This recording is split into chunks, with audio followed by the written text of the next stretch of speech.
The ice on Cedar Hollow Lake didn't just crack, it groaned like something dying.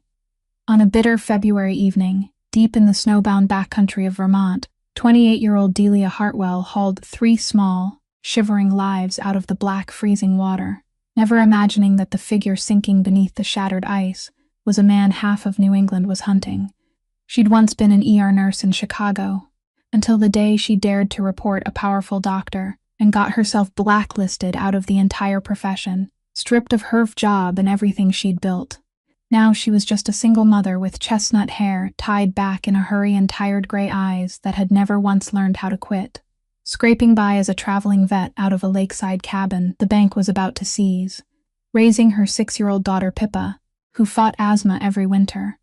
She was used to loss, used to the cold, used to the fact that nobody ever came to rescue her. So when the panicked cries of puppies tore through the snow, she didn't stop to think, she just ran. A black SUV had punched through the thin ice and was already going under. Delia grabbed a coil of rope, lashed it to a wooden post, and threw herself into water so cold it felt like it was peeling the skin from her bones. One by one she dragged them out, the first one easy, the second tangled in a seatbelt, the third nearly gone until she pressed her hands to its tiny chest and worked until it coughed and came back to life. And just when she thought it was over, a human hand slapped weakly against the sinking glass. There was one more soul down there.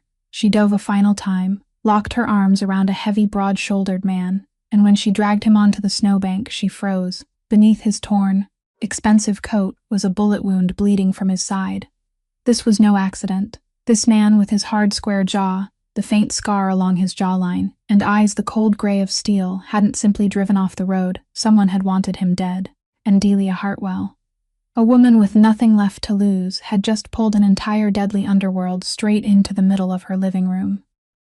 If you love stories about courage and broken souls finding each other against all odds, hit that like button to support us. Don't forget to share this video with the people you care about.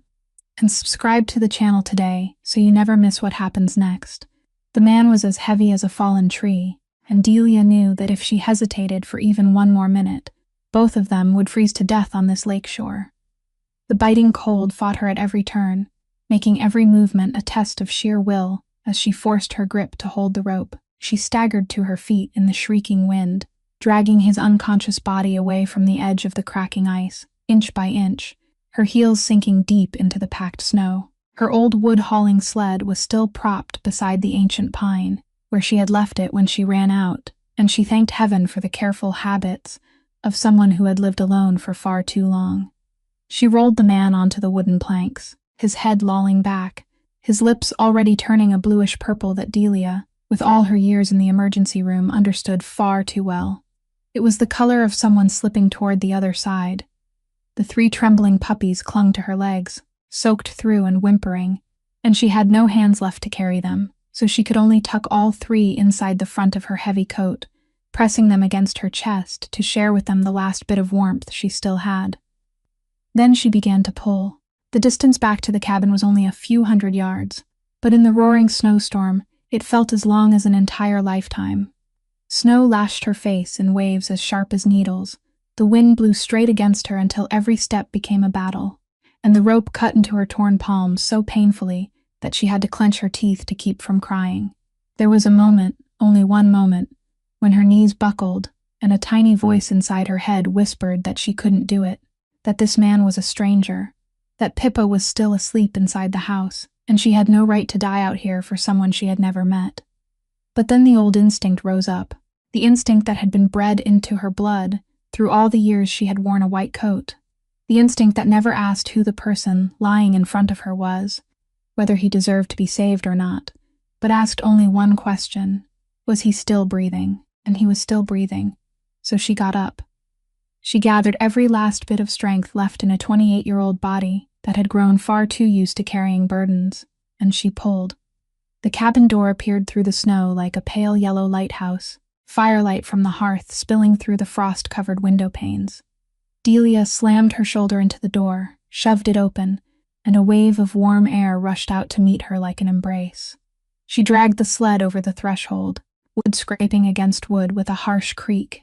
Then with one final effort that made darkness swim before her eyes, She rolled the man down onto the braided rug in front of the stone fireplace. He lay there, large and motionless, ice melting into puddles beneath his body, and for the first time in the firelight, Delia saw clearly who was. An angular face, a square jaw, skin gone pale from the cold, yet still carrying a cold authority even in unconsciousness. She didn't allow herself to stop and think. She rushed to the landline phone hanging on the kitchen wall, snatched up the receiver, and heard only dead silence. The line had gone out when the storm began knocking down the old utility poles along the lake. She pulled her cell phone from the pocket of her soaked pants, and the screen showed no signal, exactly as she had expected, because in this remote corner, reception was already unreliable, and a storm like this had severed her last thread to the outside world completely. The only road into town was 12 miles away and almost certainly buried in snow. No ambulance could reach them before morning, and by then this man would have gone cold long ago. Delia stood in the middle of her small wooden house, water dripping steadily from her hair onto the floor, the 3 puppies trembling against her feet, and she understood a raw, naked truth, that tonight, in this lonely cabin beside the frozen lake, she was the only person standing between that strange man and death. No police, no hospital, no one else. Only her torn hands, and whatever she still remembered from the old life that had been taken from her. She drew in a deep breath, swept her wet hair back, and knelt beside him. Her hands, though numb with cold, still moved automatically to the pulse point in his neck, and that weak, sluggish beat sounded beneath her fingertips like a plea for help. The first problem was the cold, because Delia knew hypothermia would kill him faster than any wound. She stripped away the soaked coat, plastered to the man's body, working the freezing buttons with focused urgency, then dragged every wool blanket she owned from the cabinet and wrapped them around that large body, the way one might swaddle a newborn child. She pulled him even closer to the fireplace, added more wood until the flames roared fiercely, and placed the bricks she always warmed to heat the bed on both sides of his torso, wrapped in cloth so the warmth would seep in slowly, without burning skin that had gone numb from the cold. She did all of it through the memory of her hands, without needing to think, because there had been a time when she had done these things every night, beneath the cold white lights of the emergency room, before they took away her license and her honor along with it. Only when the purple color on his lips began to fade, a little did she dare turn to the wound. She pulled her mobile veterinary emergency bag closer, the faded canvas bag that held everything she needed to treat the cows, horses, dogs, and cats from the scattered farms around the lake, and she told herself that a body was a body. Flesh and blood were flesh and blood, whether human or animal. The principles of stopping bleeding remained the same. She cut away the soaked shirt at his side, and what appeared beneath the firelight made her hold her breath for a moment. The wound was deep, savage, and Delia had seen enough in her life to know at once that this was the mark of a bullet. Blood was still seeping out slowly, soaking through the icy crust still clinging to his skin, spreading into a dark stain beneath the flickering light. She pressed a thick stack of gauze over it, bearing down with all her weight to slow the bleeding, and she counted each beat in her head as she always had, 1, 2, 3, until the flow began to ease. The bullet was still inside. She could feel that through her fingertips, and she knew she had no choice but to take it out before it caused infection and stole his life from within. She sterilized her medical forceps in the flames until the metal tip glowed red, then poured alcohol over both the wound and her trembling hands. She had no anesthetic, nothing to soften the pain she was about to cause, and all she could do was whisper to the unconscious man that she was sorry, that this was going to hurt badly, that he had to endure it if he wanted to live. The moment the forceps touched the wound, the man reacted even through unconsciousness. His entire body went rigid, his back arched up from the rug, and a low, guttural groan tore from his throat, sounding like the growl of a beast driven into a corner.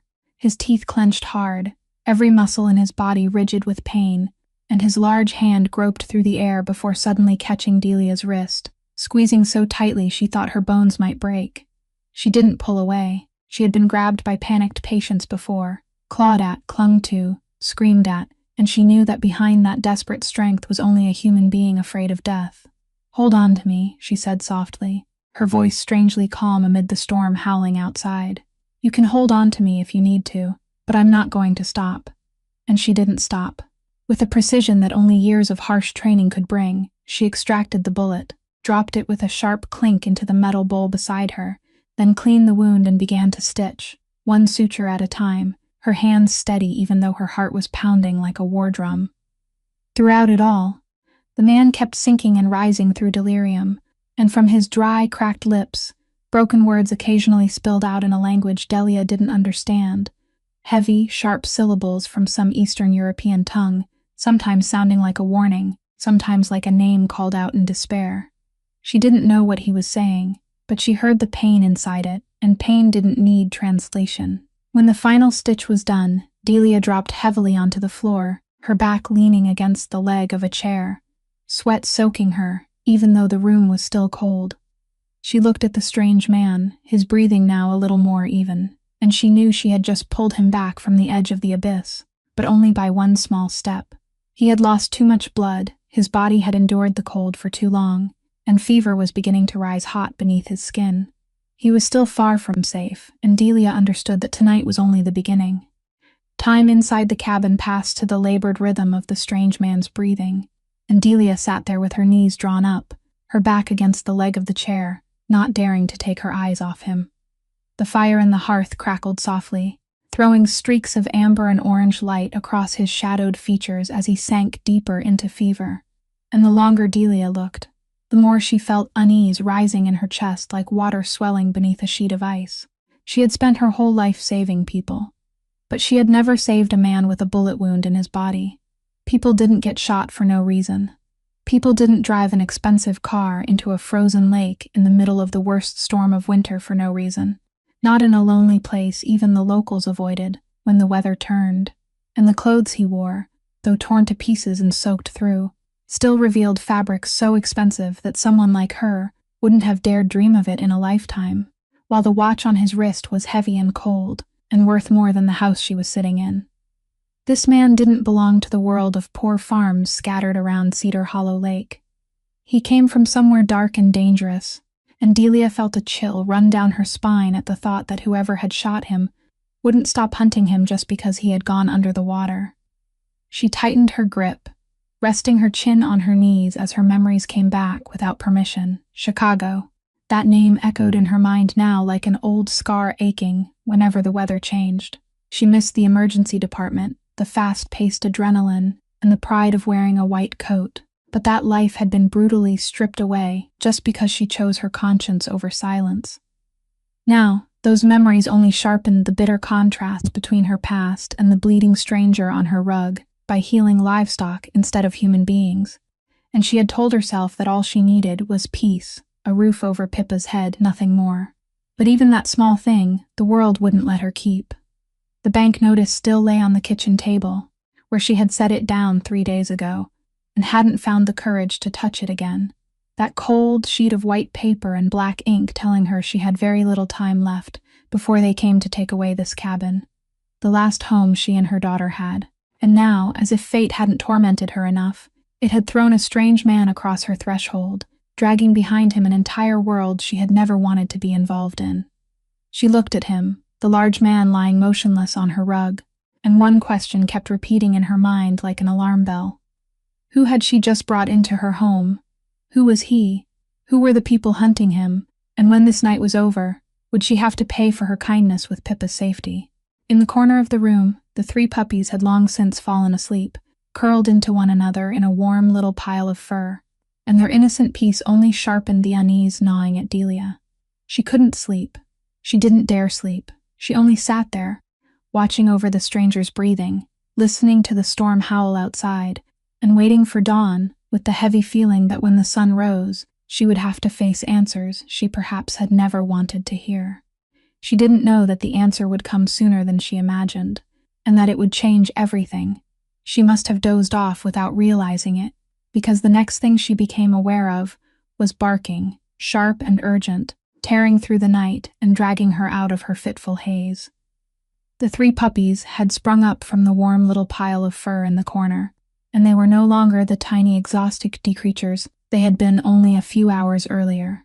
They were lunging toward the hallway that led to Pippa's bedroom, barking in rapid bursts, their claws scraping against the wooden floor, all 3 turning their heads toward Delia, and then back toward the half-closed door, as if trying to tell her something desperately urgent. The mother in Delia woke faster than reason ever could.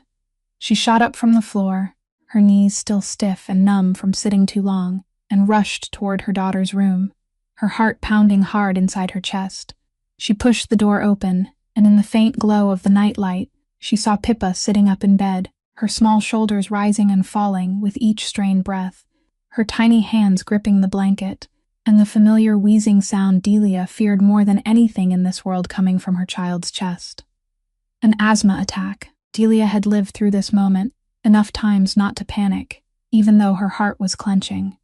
She sat down on the edge of the bed, her voice immediately shifting into the low, warm, steady tone that only a mother who had also been a nurse could possess, and she spoke to her daughter with words she had said hundreds of times before. "Mommy's here, sweetheart. Breathe with me. Slow now. Nice and slow." She reached for the inhaler waiting on the bedside table, where it always stayed because Delia never left it anywhere beyond arm's reach, and pressed it to her daughter's mouth, counting each beat. Breathe in, hold it, breathe out, while her hands rubbed Pippa's small back in slow circles she knew would help the child calm down. "Look at me, sweetheart," she whispered, eyes on Mommy. "Just you and me.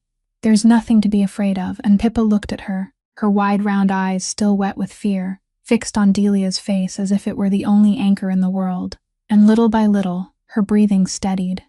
The wheezing faded, her small shoulders stopped straining, and at last Pippa relaxed against her mother's chest, exhausted but able to breathe normally again. Delia held her tightly, pressing her cheek to her daughter's soft hair, and only then did she allow herself to tremble for one brief moment with relief. She carried Pippa out to the living room, where the warmth from the fireplace still lingered, because she didn't want to take her eyes off her child again for the rest of the night. And when she laid her daughter down on the couch, near the hearth, and covered her with a blanket, something strange happened that made her freeze. The 3 puppies, who had still been standing watchfully at the threshold, immediately ran over, and without the slightest hesitation, climbed onto the couch and curled around Pippa's small body, one nestling against her feet, one pressing into her side, and the third tucking its head into the hollow near her neck, as if they had silently divided the work of guarding her among themselves. Pippa, still half asleep, slipped an arm around the nearest puppy and smiled as sleep pulled her under again. Delia stood still, watching the scene, and a feeling she couldn't name rose in her chest. Only a few hours earlier, these animals had been struggling in the frozen water, dying entirely unknown to her. Yet now, as if through an understanding beyond human reason, they had chosen. They had chosen this house, chosen this child, chosen to stand with her and her daughter. They were the ones who had woken her in time. Their barking was what had pulled her to Pippa's side before the asthma attack could grow worse. Delia knelt beside the couch and gently stroked one puppy's head, and it licked her hand once before closing its eyes again, completely at peace. She looked over at the strange man still lost in delirium beside the fireplace, the man who had brought these animals into her life, and for the first time since she had dragged him up from the lake, the unease inside her mingled with something else, something more fragile, almost like gratitude. She didn't know who this man was, but his animals had saved her daughter tonight, and that, whether she wanted it or not, had tied her fate to his in a way she didn't yet fully understand. Dawn came to Cedar Hollow Lake in a cold white stillness, the storm having passed in the night and left behind a world buried in snow, silent enough to make the skin crawl, and Delia was still sitting there beside the fireplace, her eyes shadowed from a sleepless night, when she noticed the man begin to move. He didn't wake slowly the way she had imagined he would. He came awake all at once, his steel-gray eyes flying open and sweeping the room with the sharp vigilance of a man used to waking in dangerous places. For one moment that gaze stopped on Delia, and she saw him assess her from head to toe, not with the look of a patient grateful to the person who had saved his life, but with the look of someone calculating whether she was a threat or a pawn. "You're in my house," Delia said, her voice hoarse with exhaustion. "You were shot, and I took the bullet out. You almost died last night."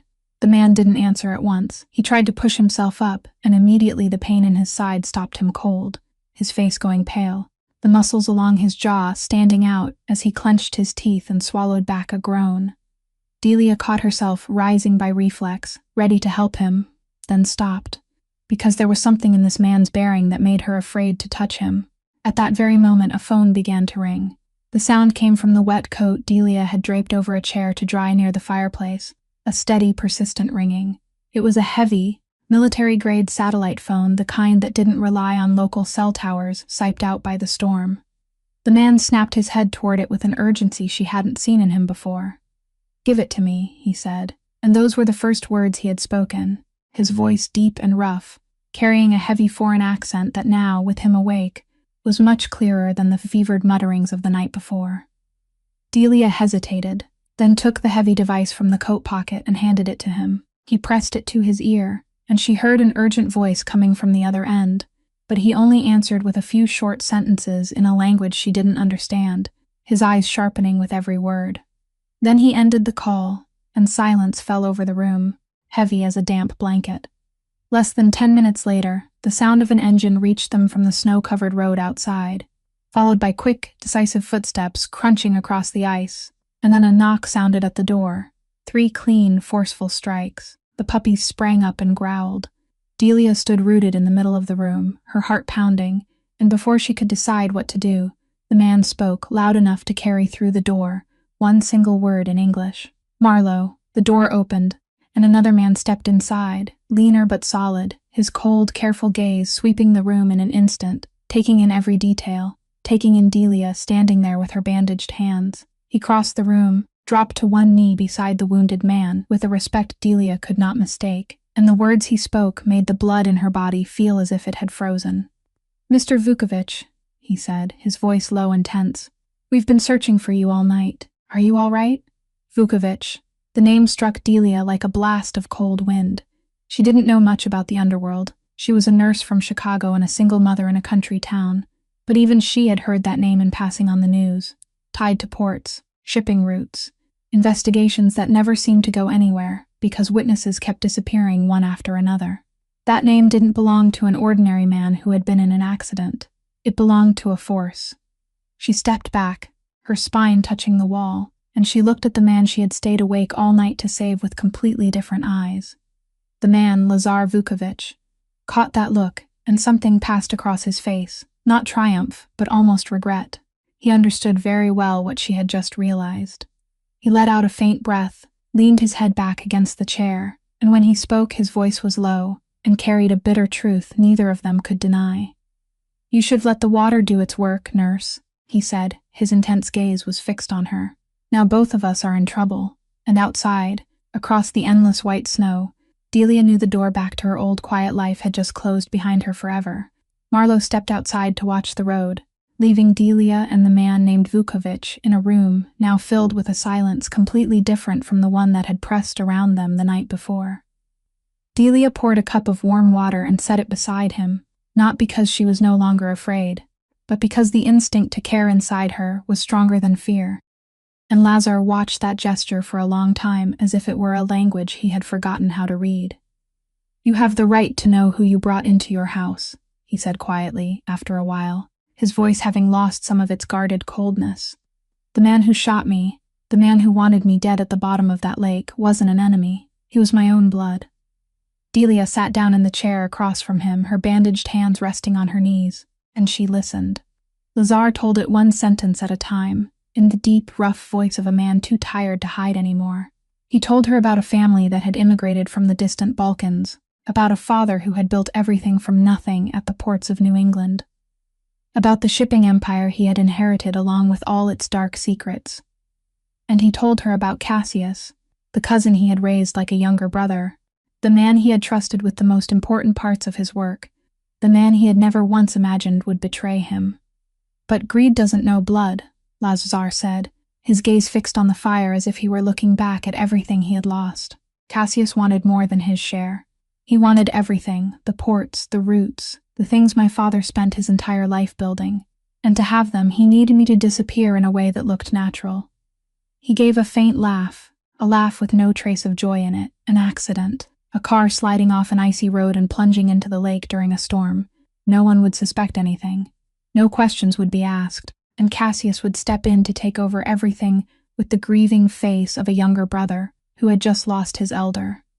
He calculated everything.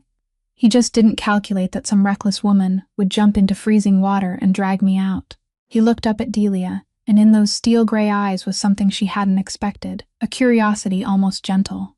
"Why did you do it?" he asked. "You didn't know who I was. You could have turned away, and no one would have blamed you."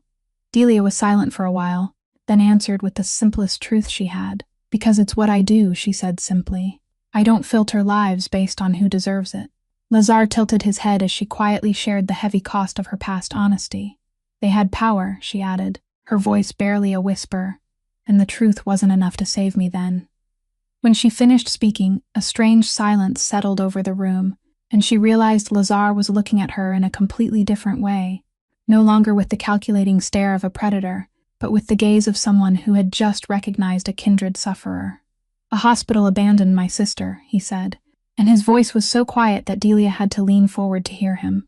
"She was sick, and back then we had no money, no Vukovic name that people were afraid of.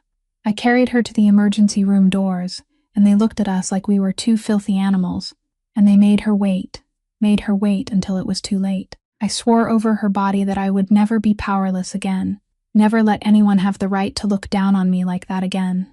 He stopped, and when he lifted his eyes to Delia, something inside those steel-gray eyes had broken. "You spent your life saving people like my sister," he said, "and I spent mine becoming the thing you once stood against." Delia didn't know what to say. The two of them sat there beside the fire, from opposite worlds, and yet both carried wounds from the same system that had trampled them. And outside, beneath the silent snow, the man who had caused all of this was still waiting for word that Lazar was dead. It wasn't until mid-morning, when Delia picked up Lazar's dried coat to fold it neatly, that everything fragile that had just been built between them nearly shattered. Her hand brushed against something hard and heavy hidden inside the inner lining, and before she had time to think, her fingers had already pulled it out. A gun. Black, cold, and so real it made her heart clench. She stood frozen in the middle of the room, the gun lying in her trembling palm, and the whole room seemed to tilt beneath her feet. She had let this thing stay inside her home all night, right beside the place where Pippa slept, right beside her precious little girl. The warm sympathy that had just begun to grow between them vanished in an instant, giving way to a cold fear and a surge of anger. "You said you were a victim," she said, her voice trembling, but every word sharp as a blade. "You told me about your sister, about the betrayal. You made me feel sorry for you. But you brought this into my house, into the place where my daughter sleeps. Lazar, who are you? What kind of man are you really?" Lazar didn't blink at the gun pointed in his direction. He only looked at her with a steady gaze, so calm they were frightening. "I'm a man people sent an entire team to kill," he said quietly. "A man in my position who doesn't carry that would been dead long ago. But I've never, and I'll never, pointed at you or your daughter, Delia. That is something I can swear. I want you out of here," Delia said, her voice breaking. "As soon as you can stand, I want you gone. I don't care whether you're a victim or not. I have a child to protect, and I was too foolish when I let a world like yours cross the threshold of my home." She stepped back, set the gun on the table far from his reach, and turned away, her shoulders shaking with all the things she had held back through the long night. A long silence passed. Then Lazar's voice sounded behind her, low and slow. "Do you think Cassius wants me dead only because of the ports?" he said. "If it were only money, he could have divided, negotiated, bought people off. No, he wants me dead because I hold something that can destroy him." Delia turned back, and she saw Lazar forcing himself upright, one hand pressed to his side, searching for something in the remaining lining of the coat she had just dropped. He pulled out a small object, a memory card wrapped in waterproof rubber, and placed it on the table between them as if he were setting down a still-beating heart. "My father was a careful man," he said. "He taught me that in this world the strongest weapon isn't guns or bullets, but recorded truth. For years, I've kept a second set of books, a parallel record of every transaction, every flow of money, every name involved, including those respectable masked people out there that you'd never suspect. Cassius knows it exists. He knows that as long as I'm alive and still have it, he'll never truly be safe, no matter how many ports he takes. That's why he couldn't just push me aside. He had to bury me." Delia looked at the tiny memory card lying on the old wooden table in her house, and she understood that she was looking at something heavy enough to kill for, something people were willing to sink a man to the bottom of a frozen lake to silence. "So you keep it," she said slowly, to protect yourself. To survive, Lazar replied. And perhaps, one day, to do one right thing I've never had enough courage to do. He looked up at her, and the anger inside Delia softened, giving way to a heavy confusion. She was still afraid. She still wanted him to leave her life and take all his danger with him. But she was no longer certain that the man sitting before her was completely the monster she had just wanted to believe he was. She looked at the gun on the table, then at the memory card, two symbols of the same man torn between what he had become and what he perhaps still wanted to be. And deep inside, Delia knew the decision she was about to make would not be nearly as simple as the words she had spoken in anger. That afternoon, when Lazar had fallen asleep from exhaustion and Pippa was sitting by the window drawing, with the 3 puppies gathered around her, Delia stood in her small kitchen, both hands gripping the edge of the sink, and faced the question she had been trying to avoid all day. The snow had stopped falling, and she knew that by tomorrow afternoon, maybe sooner, the road into town would probably be cleared enough for a car to pass. She could drive to the police station. She could tell them there was a man with a gunshot wound lying in her house, a man carrying a gun and an entire world full of death, and she could wash her hands of all of this. She could protect her daughter. That was the most reasonable thing, the safest thing, the thing any clear-minded mother would do. So why wouldn't her feet move? She looked out the window, where Pippa was giggling at a puppy licking the page she had been drawing on, and Delia's heart tightened with love and fear tangled together. If anything happened to that little girl because of her hesitation, she would never forgive herself. But then another thought slipped in, cold and sharp. The police station in a small town like Cedar Hollow only had a handful of people, and Cassius was a man with enough money to sink a human life to the bottom of a lake without anyone knowing. A man who, according to Lazar, had already bought off people hiding behind respectable faces. How could she know that if she walked into that police station and said the name Vukovic, she wouldn't be handing Lazar, and herself, straight into the hands of people on Cassius's payroll? One wrong call, one wrong officer, and both she and her daughter would become witnesses who needed to disappear. She didn't know who to trust. That was the most terrifying thing of all. The feeling of standing in the middle of a world where every door she thought might be an exit could turn out to be a trap. Delia closed her eyes, and in the darkness behind her lids, she saw again that night in Chicago many years before. The night she had stood before a choice, not so different from this one. Back then, her conscience had forced her to speak up for a human being whom the entire system had chosen to abandon, and she had paid for it with her career, with her whole life. People had taught her that it had been a mistake, that she should have stayed silent, should have turned away like everyone else. But even after losing everything, even after being crushed, deep in her heart Delia had never believed that what she had done was wrong. She had taken an oath when she put on that white coat, an oath that she would never turn her back on a person who needed saving, that she would never let the value of a human life be decided by who they were, rich or poor, good or bad, pitiful or frightening. Lazar Vukovic was a dangerous man, a man who had done things she could never condone. But he was also a human being hunted, a human being who, if she pushed him out the door right now, would almost certainly die. And she understood that if she handed him over, not because of justice, but because of fear, because she wanted to cast off the burden, then she would lose the very part of herself that made her who she was, the part that, even when the whole world turned its back, she had refused to let die. She opened her eyes, and she knew the answer. Even though it made her heart feel heavy, she would not hand him over like a piece of cargo. Not because she trusted him, but because she trusted herself. Trusted the principle that this life had tried to strip from her, but had never succeeded in taking away. But that didn't mean she would be naive. She turned back into the living room, where Lazar had just awakened, his steel-gray eyes following her as she came closer. "I won't turn you over to the police," she said, her voice calm but hard. "Not because I trust you. Because I don't trust the system out there more than I trust you. And because I won't become the person who pushes someone toward death just to save myself. But you need to hear this clearly. As long as you're under this roof, my daughter comes first. Above you, above your world, above everything. If there is one moment when you put her in danger, I won't hesitate." Lazar looked at her for a long time, and in his eyes there was a respect she had never seen any man give her before.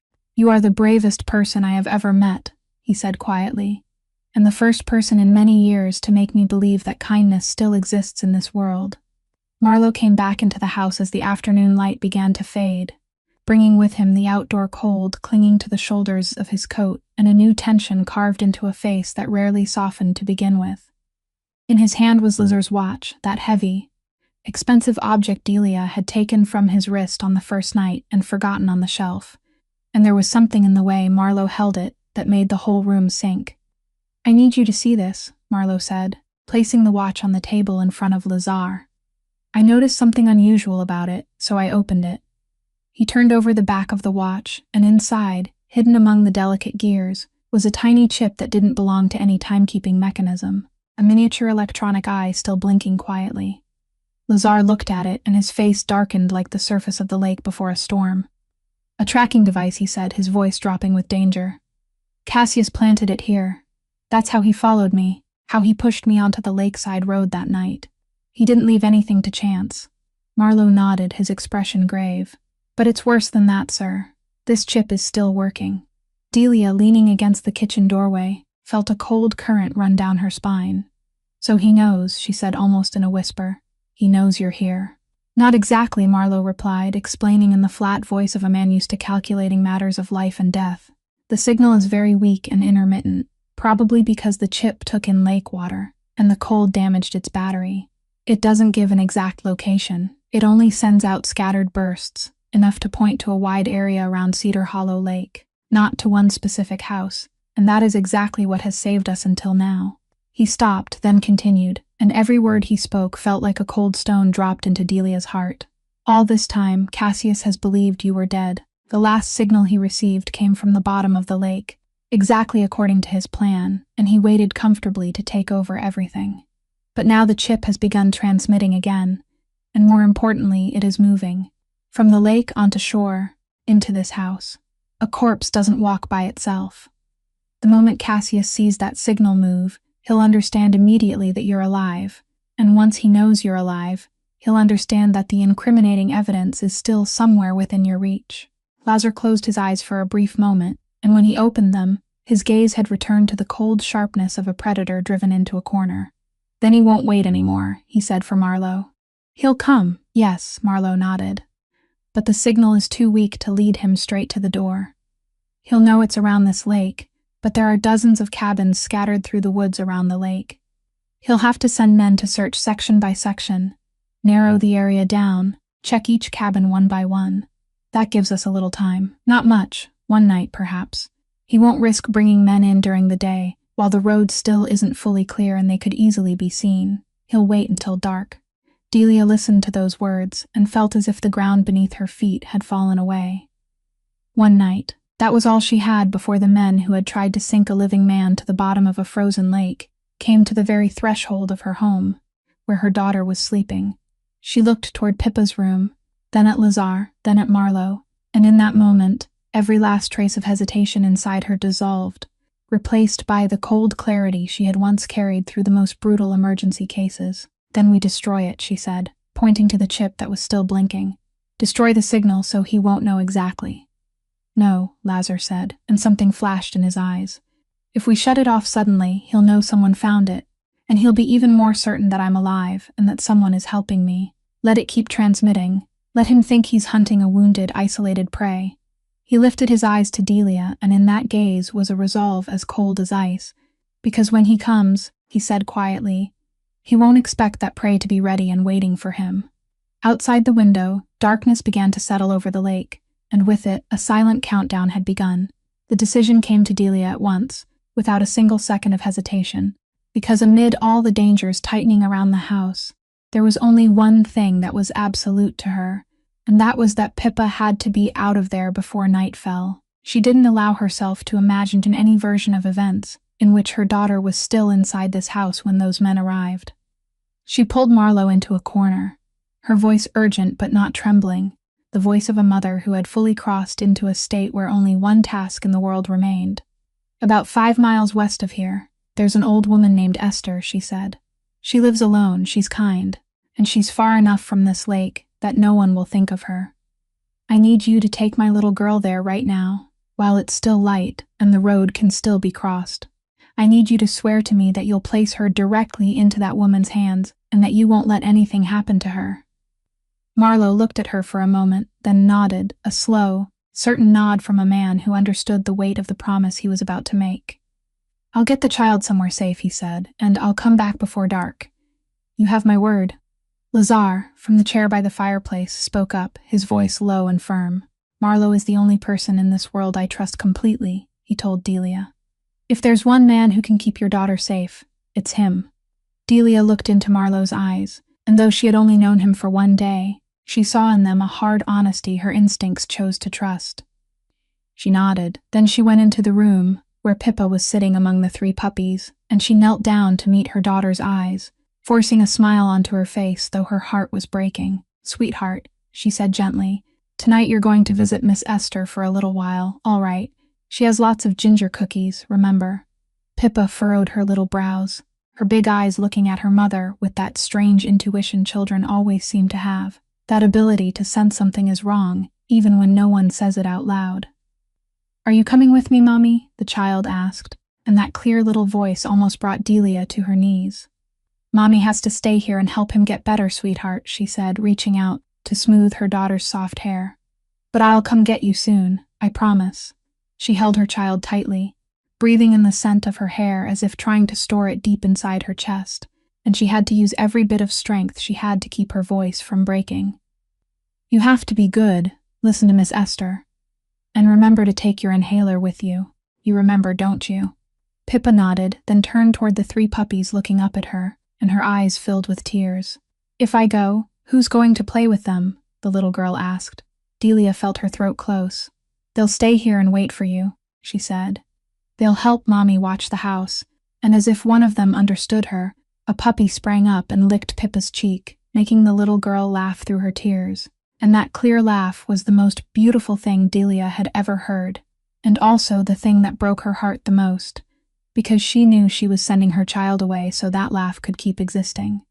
She put a warm coat on her daughter, tucked the inhaler into her pocket, wrapped a scarf around the little girl's neck, and carried her out to the car Marlo had already started in the yard, exhaust heat dissolving into the freezing air of the dying afternoon. She placed Pippa in the back seat, fastened her seatbelt, and kissed her forehead one last time. "Mommy loves you," she whispered, "more than anything in this whole world." "I love you, Mommy," Pippa answered, waving her tiny hand through the window glass. The car rolled away, leaving 2 long tracks in the snow, slowly disappearing behind the white-covered pines, and Delia stood there in the yard, watching until she could see nothing anymore, her breath turning into fragile white clouds in the air. Only when the car had fully vanished did she allow herself to turn away from the road, and when she did, something inside her had changed. The fear of a mother was still there, but now it had been locked behind a cold and sharpened resolve. Her daughter was safe. Now there was nothing left for her to hold back. She walked into the house, closed the door behind her, and looked at Lazar with an entirely new gaze. "Now," she said, "let's get ready to welcome our guests." Delia knew the land around her house better than anyone in the world. She knew every tree root, every hollow in the ground, every place where the ice ran thin because the small creek moved beneath the snow, and that was the only advantage she had over the men who were coming. She spread the rough map she had drawn by hand across the table, and beneath the oil lamp, she began showing Lazar the terrain. "They'll have to come from the east," she said, her finger tracing the lines, because that's the only direction a vehicle can get through. "The west side is a steep rock face and thick woods.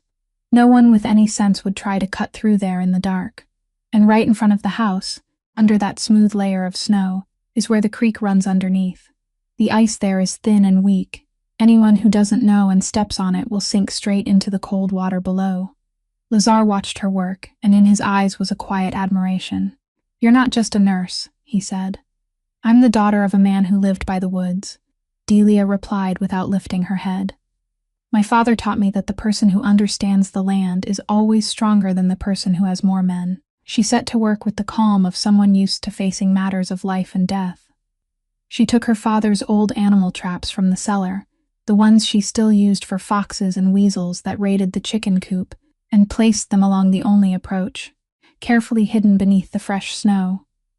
She brought out her medical flashlights and oil lamps, setting them far from the windows, casting their light toward the edge of the woods, so that anyone looking in would think someone was standing in those corners of the house, when in truth they were only shadows meant to deceive.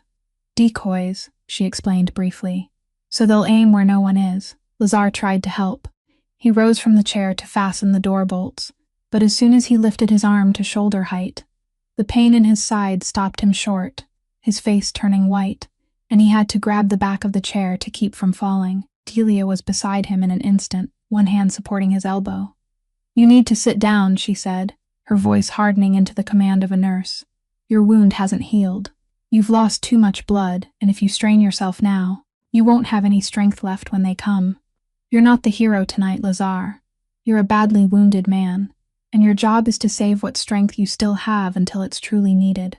Lazar looked at her, and instead of the prideful expression of a man used to giving orders, he only nodded faintly and sat down, accepting the truth that tonight, in this house, the one in command was not him, but the woman who had pulled him up from the bottom of the lake. Something softened between them in that moment, a silent trust that needed no words, woven from the harshness of the situation itself.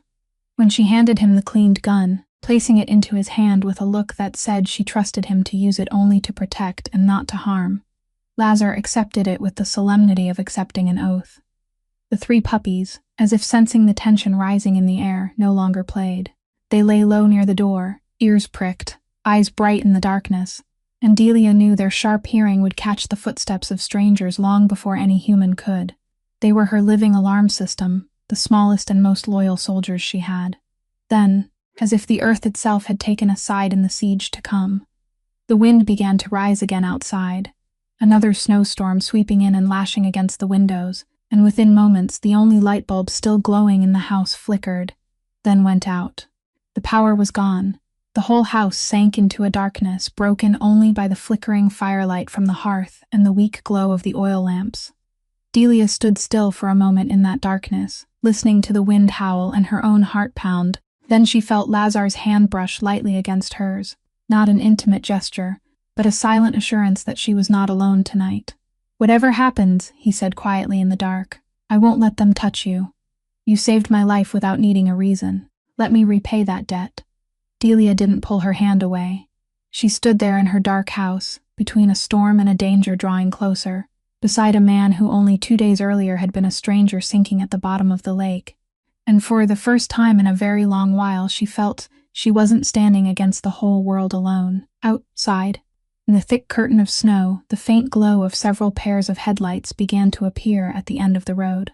The three puppies were the first to know.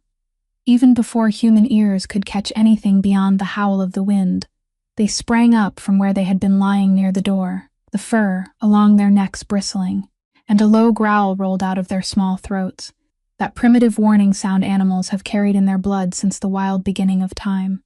Delia froze, lifting one hand to signal Lazar to stay silent, and she listened. Through the gaps in the storm, she caught it, the crunch of snow, beneath heavy footsteps drawing closer, not one person but several, moving in a spread formation like men who had done this before.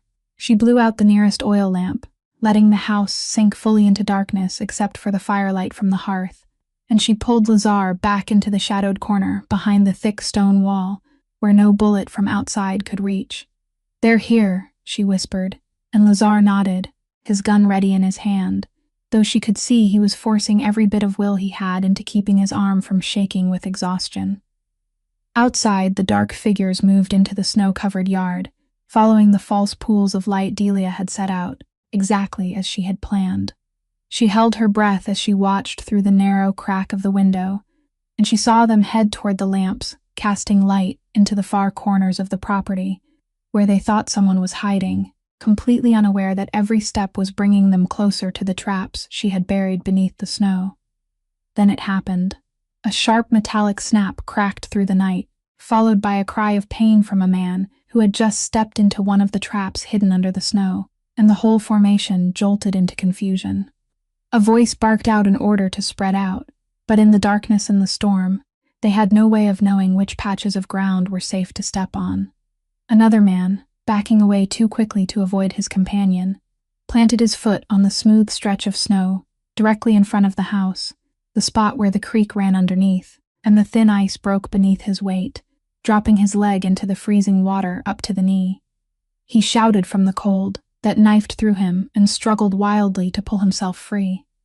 The confidence of the hunters had vanished, replaced by the confusion of men suddenly realizing that the ground beneath them was not nearly as friendly as they had assumed.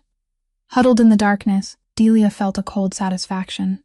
This was her ground. This was her forest, her snow, every inch of earth she had crossed 1,000 times. And those men, though they came armed and in numbers, had set foot for the first time in a place where every advantage belonged to her. She pushed her father's old hunting rifle through the crack of the barely opened window, not to kill, but to warn, and she fired one shot into the air.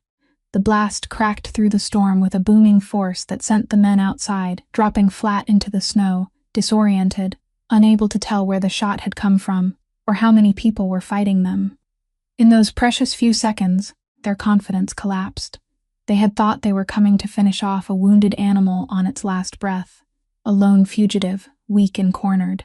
They had not prepared for resistance, for traps, for treacherous ice, for a gunshot bursting out of the dark. The 3 puppies kept growling fiercely inside, that sound blending with the wind until the men outside grew even more unsettled, unable to guess how many living things might be waiting for them inside that blackened house. The leader of the group, a tall, dark figure hanging back behind the others, shouted for his men to fall back toward the tree line and regroup, and Delia watched the shadows stumble away from the yard, dragging with them the injured man and the one soaked from plunging through the creek. The first attack had been broken right at the threshold, before a single one of them had reached the house itself. Delia leaned back against the stone wall, her heart pounding, and glanced over at Lazar in the flickering firelight. "You just bought us some time," he said quietly, his voice full of admiration. "But they'll come back," she answered, "and this time they'll be more careful." She was right. Out there, in the darkness along the edge of the woods, the shadows were gathering again, and Delia knew that this pause was only the short breath before the true storm struck. She tightened her grip on the gun, listened to the pounding of her own heart, and waited. The second time, they were no longer naive. Delia heard the change in the way they approached, slower, more calculated, this time testing every step, avoiding suspicious patches of snow, and she knew her traps had lost the element of surprise. A dark figure pressed close against the wall of the house. Then a heavy blow sounded at the back door. The old wooden door Delia knew wouldn't hold for long. She had just enough time to pull Lazar deeper into the shadowed corner before the door burst open, and cold and darkness flooded in as 2 strangers crossed the threshold, guns raised in their hands, flashlight beams sweeping wildly across the small room. The space inside the house suddenly became cramped and suffocating. Every outdoor advantage Delia had known vanished, and now the confrontation had narrowed into a struggle in the dark between walls. Delia blew out the final oil lamp, pushing the whole room into near-total blackness, with only the fire from the hearth casting wavering shadows against the walls. And in that chaos, she understood that whoever knew the terrain better would win. She knew this house as well as she knew the palm of her hand, knew where the table stood, where the chair was, which narrow passage led to the back, while those men had to grope through unfamiliar darkness. One of them struck the table she had deliberately pushed into the middle of the path, stumbling and losing his balance, and Lazar, though weak, had been waiting for exactly that moment. He lunged out of the shadows with every ounce of strength he had left, throwing the full weight of his large body into the man, and though every movement tore through the pain in his side so brutally that he had to clench his teeth to keep from collapsing, he still managed to bring the man down, wrench the gun from his hand, and fling it away into the dark. But the price showed itself immediately. Lazar staggered, one hand gripping his side, his breathing broken and uneven, and Delia could see clearly that he was fading fast, that his wounded body could not carry him through another fight. The second man turned toward Lazar as he swayed, and in that instant Delia didn't have time to think. She grabbed the oil lamp she had just extinguished and threw it straight at him, striking his shoulder hard enough to throw off his aim, so his shot buried itself in the wooden wall instead of Lazar's body. The black room filled with chaotic noise, furniture crashing, breath rasping, bodies colliding, and amid all of it Delia felt a rough hand seize her arm and yank her backward. She fought with all the strength of a mother battling for life, her nails clawing, her elbow driving hard behind her, and she had learned how to defend herself through the lonely years in these deep woods. But the man was stronger, and she knew she was slowly losing the uneven struggle. At that desperate moment, the front door flew open again, and a new figure rushed in with the speed and force of a storm. Marlowe. He had returned, exactly as promised, just in time after placing Pippa safely in Miss Esther's hands and racing back through the snow. His arrival changed everything inside the cramped room. He moved with the cold skill of a man who had lived through countless moments like this, and in a heartbeat he had subdued the man holding Delia, freeing her and shoving her back toward Lazar. "Get him out back," Marlowe shouted over the chaos. "I'll hold them." Delia wrapped an arm around Lazar, who was almost collapsing, and dragged him back toward the safety of the stone wall, feeling through his clothes that his body was burning with fever and trembling from exhaustion. "Are you all right?" she asked urgently, her nurse's hands automatically checking whether the stitches in his side had torn open during the struggle. "I'm alive," Lazar answered, his voice hoarse, but his steel-gray eyes still shining with stubborn endurance. "Because of you. Always because of you." In the front room, Marlowe was facing the remaining men, and the sounds of the fight had not yet ended, but now the balance had shifted, and for the first time Delia allowed herself to believe they might survive this night. But then, through the broken window frame, she saw a new figure step into the snow-covered yard, standing calm and unhurried, the posture of a man who knew he was the one truly in control. And beside her, she heard Lazar breathe out a name filled with all the hatred he had been holding back for days. Cassius. Cassius stepped into the dark room, with a calm that seemed to thicken the air, and Delia knew at once that this man was nothing like the henchman struggling with Marlowe in the front of the house. He didn't carry the urgency of a hunter, but the cold ease of a man who believed every piece on the board was already in his hands.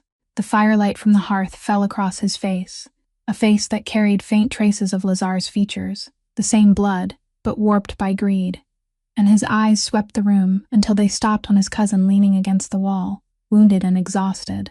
"You really are hard to kill, Lazar," Cassius said, his voice so soft it was chilling. "You should stayed at the bottom of the lake. Everything would been so beautifully clean." Lazar forced himself upright, shielding Delia behind him with his large body, though every breath he took was labored. "This is between the two of us, Cassius," he said. "She has nothing to do with it. She only made the mistake of saving me. Let her go." Cassius tilted his head, his gaze shifting to Delia, and in that cold look she read a calculation without the slightest trace of feeling, the way a man looks at a human being as nothing more than a problem that needs to be erased. "This woman has seen too much," he said. "She knows my face. She knows my name. You understand the rules, Lazar. No witnesses left behind." And Delia saw him slowly raise the gun, the black barrel turning toward her with terrible calm, and in that moment that seemed to stretch forever, she thought of Pippa, thought of her daughter's little face, thought that at least her child was safe somewhere far from here, and that was the only thing that kept her from feeling any regret. But that moment had not yet ended when Lazar moved. With everything left in his ruined body, he turned and lunged toward Delia, knocking her down behind the thick chair, using his own body as a shield between her and the enemy. A shot exploded inside the closed room, and Delia felt Lazar's weight collapse heavily over her, heard a low, strangled groan catch in his throat. He had been hit. He had taken what was meant for her. After that, everything happened at once. Marlowe's roar came from the next room as he rushed forward and seized Cassius before he could fire a second shot, grappling with him and tearing the gun from his hand in a brief and brutal fight. But Delia could barely hear anything anymore, because her entire world had narrowed around the man lying motionless over her. She slipped out from beneath his weight, dropped to her knees beside him, and her nurse's hands began working before her mind could catch up. "Lazar," she called, her voice breaking, though her hands were strangely steady. "Look at me. Can you hear me? You don't get to give up, do you understand me?" She tore the fabric open, pressed both hands hard over the new wound to stop the bleeding, pouring all her weight and all her will down into that pressure the way she had done on the first night by the lake. "You stubborn fool," she said, tears streaming down her face, yet her voice kept ordering him to live. "Why did you do that? Why did you take the shot for me?" Lazar opened his eyes, those steel-gray eyes now dimmed with pain but still fixed on her face, and a faint, fragile smile touched his lips. "Because you saved me without needing a reason," he whispered, each word broken and uneven.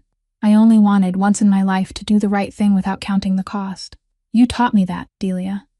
"Stop talking," she choked out. "Save your strength, you're going to live. I won't let you die on my floor, do you hear me?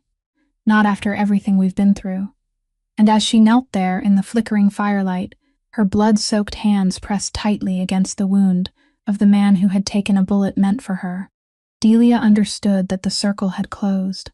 She had pulled him up from the bottom of the frozen lake, and now he had repaid that debt with his own life. Two people who had once been strangers, who had come from two worlds that could not have been farther apart, were now bound to each other by something deeper than gratitude. Behind her, Marlowe had finally pinned Cassius to the floor. The siege was over, but the battle to keep Lazar alive had only just begun. Marlowe held Cassius pinned to the floor, and the remaining henchmen, once they saw their leader subdued and realized the ambush had failed completely, fled into the snow, leaving their commander in the hands of the very people they had come to kill. While Delia still knelt beside Lazar, her hands pressed tightly over the wound to stop the bleeding, she heard Lazar speak, weakly but clearly, ordering Marlowe to do something she had not expected. "Don't," Lazar said when he saw the cold intent flash in Marlowe's eyes, the kind of intent people from their world so often chose. "Don't kill him." Marlowe looked up at him, his expression confused, because to him the natural law of that world was that a traitor paid in blood, and no one would have blamed Lazar if he had ordered the death of the man who had sent him to the bottom of the lake. "He tried to kill you," Marlowe said quietly. "He deserves to die." "Perhaps he does," Lazar replied, his voice breaking from the pain, but every word still firm. "But if I kill him, then how am I any different from him? I've lived my whole life by that law, life for life, blood for blood, and it only brought me to the bottom of a frozen lake. I'm tired of it, Marlowe." He turned his head to look at Delia, and in those steel-gray eyes, dimmed by exhaustion, there was a new light she had never seen before. "Someone just showed me that there's still another way to live." Delia gave his hand a gentle squeeze and said nothing, but she understood that she had just witnessed a man choosing to become a better version of himself in the very moment when it would have been easiest to surrender to hatred. Lazar gestured toward the small memory card he had kept hidden, the second set of books he had guarded for years like a weapon for survival. "Everything is in there," he told Marlowe. "Every transaction, every flow of money, every name, including what Cassius has done. Call the federal people, not the local police. They may have been bought. Take it straight higher up, to people he can't reach. Let the law handle him, and let it handle me too if it must. I've been running for too long." Delia looked at him, stunned by what she had just heard. This man, the crime boss half of New England feared, was willingly turning over the thing that could destroy his enemy to justice, instead of taking revenge with his own hands. And he was ready to face the consequences of his own sins as well. That wasn't surrender. It was a choice. Perhaps the bravest choice a man like him had ever made. In the hours that followed, as the storm outside finally began to fade, everything unfolded quietly and with order. Marlowe reached the people Lazar trusted, and before the sky had fully brightened, federal vehicles appeared on the snowy road, their lights flashing silently in the early morning. Cassius was taken away in handcuffs, and when he passed the place where Lazar lay waiting for the medics, he threw his cousin a look filled with hatred. But Lazar only looked back at him with a calm that was almost pity. "I once loved you like my own brother," he said softly. "I hope one day you understand that what you lost wasn't the ports." Cassius did not answer, and then he was led outside, disappearing from their lives, not by a bullet in the dark, but beneath the weight of the law and evidence that could not be denied. Delia stood at the threshold, a blanket net wrapped around her shoulders, and looked out at Cedar Hollow Lake, where everything had begun. The first light of dawn was spreading a soft, pale pink over the ice, and the water that had once swallowed a living man now lay quiet and peaceful beneath a brightening sky. She thought of the night she had rushed into that freezing water, without knowing who she was pulling out, thought of everything that had happened since then, and realized that sometimes justice did not come from punishment, but from the truth finally being brought into the light. Behind her, the medics were caring for Lazar, and for the first time in days, Delia felt she could breathe. The nightmare was over. But as she watched the man being lifted onto the stretcher, she knew that some things between them had only just begun. It took many weeks before Lazar recovered enough to sit up without wincing in pain, and throughout that time, something quietly changed between the two of them. Pippa had returned home safely, filling the cabin with laughter and mischief alongside the 3 puppies, who were now noticeably bigger, and Lazar, the man who had once made an entire region afraid, became strangely, awkwardly gentle whenever the little girl ran over to show him a new drawing. One afternoon, when rare winter sunlight streamed through the window, Lazar told Delia something he had been thinking about for a long time. "I had people look into you," he began, and when he saw Delia frown, he raised a hand to reassure her. "Not to pry, but to understand. I know what happened in Chicago. I know what they did to you, that doctor, that hospital, the blacklist that buried your career only because you dared to tell the truth. Delia, what they did to you was unjust, and I have enough lawyers, enough resources, to reopen the entire matter. I can clear your name, help you practice again, make the people who destroyed you answer for what they did. And the bank notice, the foreclosure order on this house," he continued, his voice softening, "that is only a small number to me. I can make it disappear tomorrow, so you and Pippa never have to worry about having a roof over your heads again." Delia sat in silence for a long while, and all kinds of tangled emotions rose inside her. That offer, to a woman as exhausted by burden and fear as she was, should have felt like a dream come true. But she shook her head, slowly and firmly. "I won't take your money, Lazar," she said. "You surprise me," he admitted. "Most people would snatch it up immediately." "That's exactly the problem," Delia replied, and her voice carried the quiet strength that had carried her through all her darkest years. "My whole life, other people have decided my fate for me. The hospital decided my voice didn't matter. The blacklist decided I didn't deserve to do the work I loved. The bank decided I'm about to lose my home.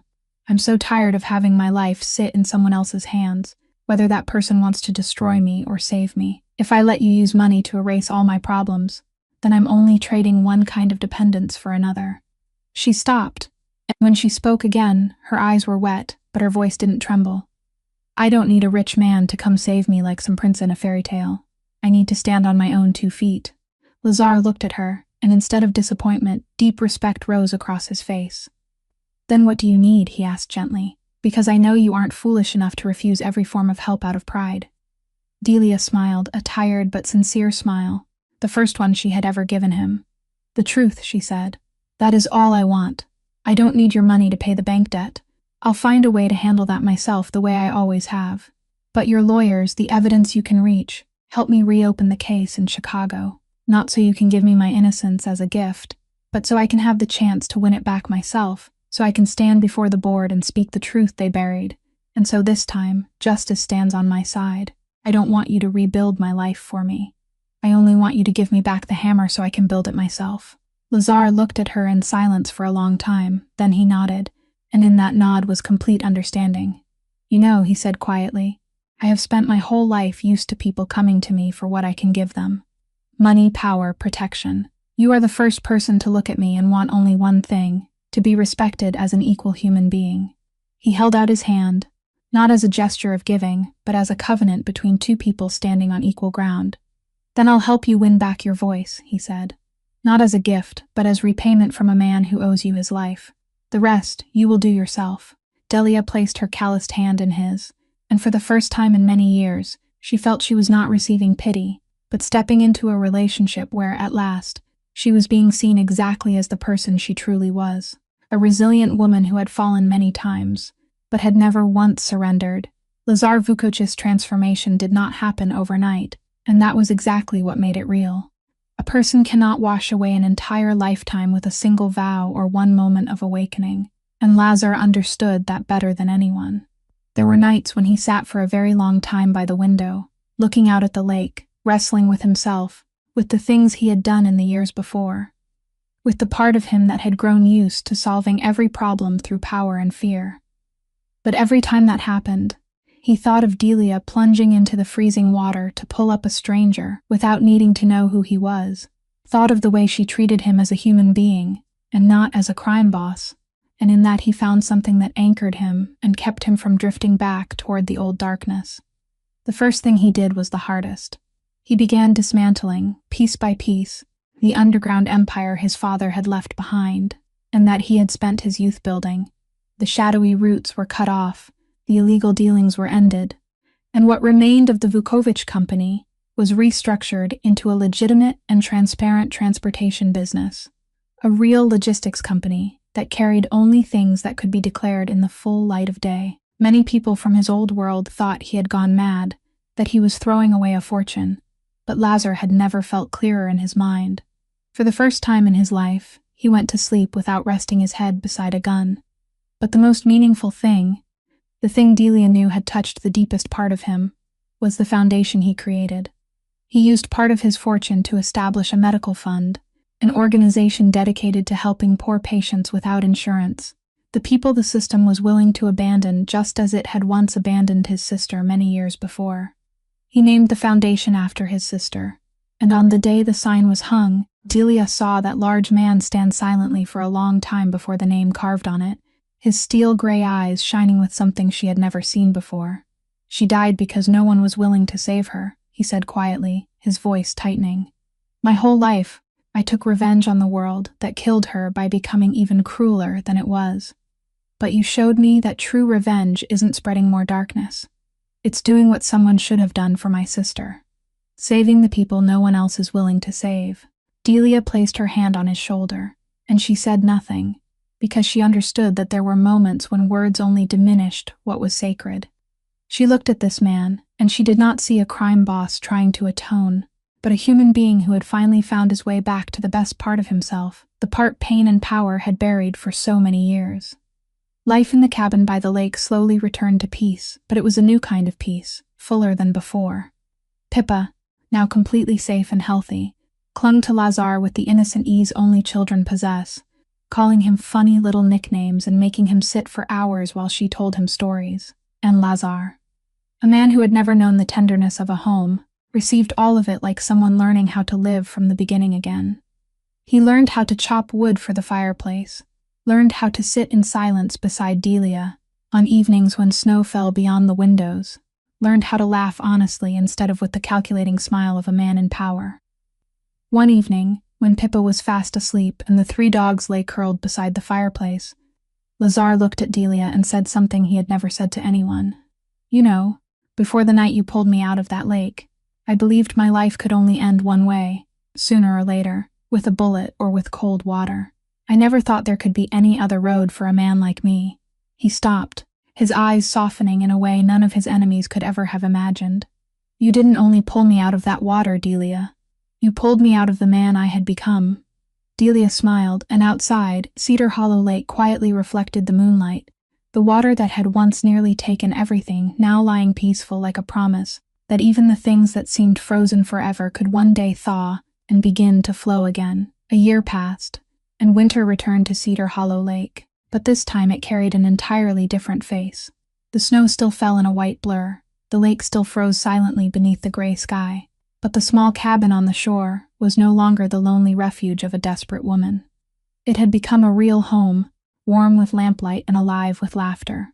Pippa, now 7 years old, healthy and full of life, was running through the snow yard with her 3 loyal friends. Smoke, Birch, and Belle were no longer the tiny, trembling creatures that had once struggled in the freezing water.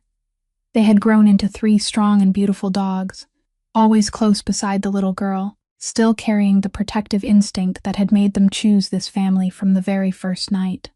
Pippa's giggles mingled with the dog's joyful barking in the clear, cold air, and it was the most beautiful sound that house had ever known.